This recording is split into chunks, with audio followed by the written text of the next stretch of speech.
British PM Boris Johnson की Putin को बड़ी चेतावनी सामने आई। रशिया ने यूक्रेन पर कब्जा किया तो पूरी ताकत से जवाब दिया जाएगा, यह कह दिया है ब्रिटेन ने। म्यूनिख सुरक्षा सम्मेलन में बोले ब्रिटेन के पीएम, रूसी आक्रामकता की वजह से सिर्फ और सिर्फ खून बहेगा। रूसी हमले को हम कभी सफल नहीं होने देंगे। ये सीधे सीधे ब्रिटेन की रूस को चेतावनी सामने आई है। ऐसे में जेके त्रिपाठी साहब, ये कैसे माना जाए कि अगर जंग के हालात बनते हैं, जंग होती है, तो वो सिर्फ रूस और यूक्रेन तक सीमित रहेगी?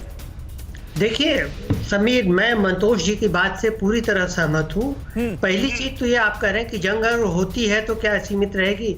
मैं ये कह रहा हूँ कि जंग नहीं होगी, वो अगर वाली सिचुएशन आएगी नहीं, क्योंकि 1945 से अब तक 72-75 साल हो गए हैं, 77 साल। 77 साल में कई ऐसी स्थितियां आई हैं, और एक स्थिति तो ये आई थी, आपको याद होगा कि 1962 में रूस और अमेरिका आमने सामने थे क्यूबा में, और ये था कि हो सकता है वर्ल्ड वार हो जाए, और उस वक्त रूस बहुत शक्तिशाली भी था, लेकिन वर्ल्ड वार नहीं हुई, जंग नहीं हुई। तो और उसके बाद भी कई स्थितियां आई जहां ये हुआ कि और दूसरे देश कूद पड़ेंगे, लेकिन जंग नहीं हुई। तो ये चीज देखिए, दोनों देश जानते हैं, इससे कोई फर्क नहीं पड़ता कि किसके पास 6000 एटॉमिक वॉरहेड है, किसके पास 4000 न्यूक्लियर वॉरहेड है, इससे कोई फर्क नहीं पड़ता। 2 ही 3 काफी होते हैं तबाही के लिए। ये दोनों ही देश जानते हैं कि भले ही वो एक दूसरे को पोस्चरिंग कर दें, एक दूसरे को ये दिखा दें, और लेकिन इससे जंग नहीं होने वाली। दूसरी बात, मंतोष जी की बात से सहमत हूँ, ये अमेरिकन इंटेलिजेंस का फेलियर था।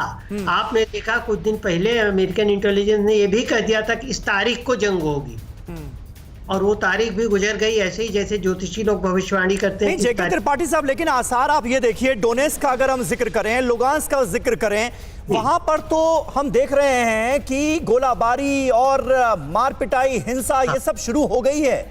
जो अलगाववादियों के प्रभाव वाले इलाके हैं, वहां पर हालात बहुत ज्यादा खराब हो रहे हैं, और खार्किव जो है वो भी निशाने पर है।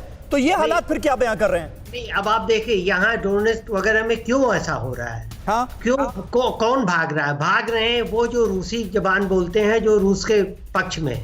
इसका मतलब दूसरे पक्ष द्वारा यूक्रेनियन मिलिट्री द्वारा उन पे हमला किया जा रहा है। तो इसका मतलब ये है कि कौन इसको इंस्टिगेट कर रहा है, कौन इसको बढ़ावा दे रहा है? नहीं, लेकिन ये इंस्टिगेशन जो हो रहा है, ये क्या हमले का आधार नहीं बन सकता? क्योंकि रूस तो हमले का आधार ढूंढ रहा है ना। देखिए, तो नहीं, तो ये रूस ही नहीं, अमेरिका भी हमले का आधार ढूंढ रहा है।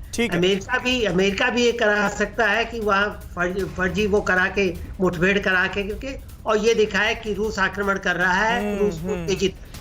ठीक है त्रिपाठी साहब, यही वजह है कि इन हालातों को समझना बहुत ज्यादा जरूरी है, और असली पिक्चर अपने व्यूअर्स के सामने रखना बहुत जरूरी है। परवाह देश की, सोमवार से शुक्रवार रात 10 बजे TV9 भारतवर्ष पर।